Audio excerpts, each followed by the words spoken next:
Alright, let's install some RAM into a desktop. This motherboard right here is pretty basic.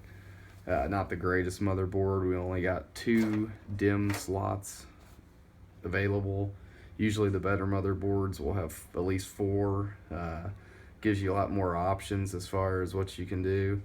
These are 1 gig DIMM sticks, and as you can tell, there's more pins on this side than this side. Uh, Same with this DIMM slot, so we want to put it in accordingly. And you can make sure these tabs are popped out first before you go at inserting it. Once you get it lined up, you can push on one side, then push on the other side, and it'll snap in just like that. We'll do the same thing here.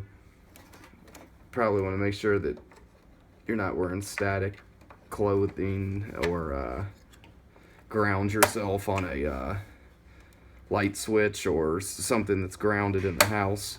And that's basically it.